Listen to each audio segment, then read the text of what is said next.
And God said, "Let the water under the sky be gathered to one place, and let dry ground appear." And it was so. God called the dry ground land, and gathered waters he called seas. And God saw that it was good. Then God said, "Let the land produce vegetation, seed-bearing plants and trees on the land that bear fruit with seed in it, according to their various kinds." And it was so. The land produced vegetation, plants bearing seed according to their kinds, and trees bearing fruit with seed in it according to their kinds. And God saw that it was good. And there was evening and there was morning the third day. Nature destroys nature in storms and earthquakes. Man destroys man on the battlefield. And man destroys nature because of the blood that they shed, sinks to the center of the earth. Man destroys nature far more worse than nature destroys itself. Therefore, we must do what we can to save nature before it's completely destroyed, and therefore leaving us with nothing to cherish. Nature destroys nature in storms and earthquakes. Man destroys man on the battlefield. And man destroys nature because of the blood that they shed, sinks to the center of the earth. Man destroys nature far more worse than nature destroys itself. Therefore, we must do what we can to save nature before it's completely destroyed, and therefore leaving us with nothing to cherish. Nature destroys nature in storms and earthquakes. Man destroys man on the battlefield. And man destroys nature because of the blood that they shed, sinks to the center of the earth. Man destroys nature far more worse than nature destroys itself. Therefore, we must do what we can to save nature before it's completely destroyed, and therefore leaving us with nothing to cherish. Nature destroys nature in storms and earthquakes. Man destroys man on the battlefield. And man destroys nature because of the blood that they shed, sinks to the center of the earth. Man destroys nature far more worse than nature destroys itself.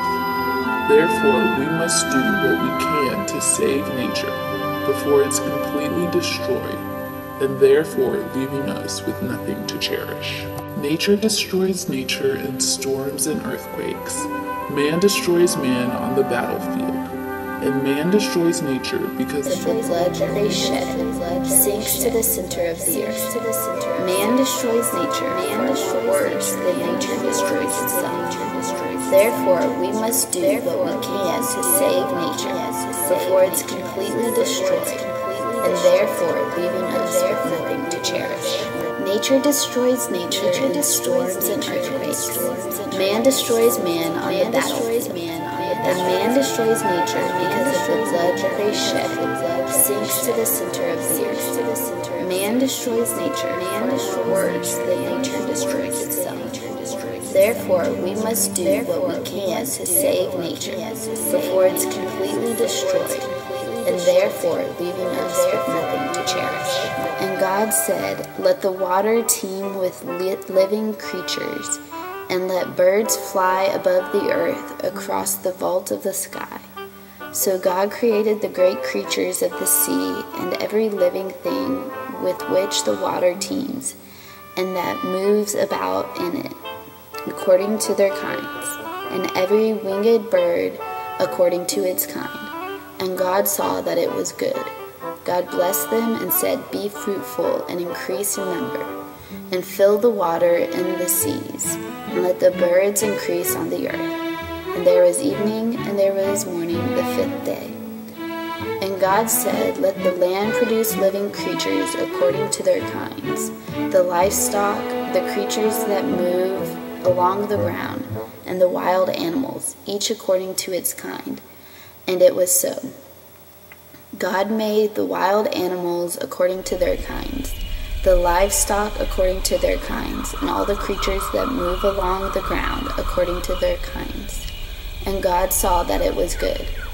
Then God said, "Let us make mankind in our image, in our likeness, so that they may rule over the fish in the sea and the birds in the sky, over the livestock and all the wild animals, and over all the creatures that move along the ground. So God created mankind in his own image. In the image of God he created them. Male and female he created them. God blessed them and said to them, "Be fruitful and increase in number. Fill the earth and subdue it. Rule over the fish in the sea and the birds in the sky, and over every living creature that moves on the ground." God saw all that he had made, and it was very good.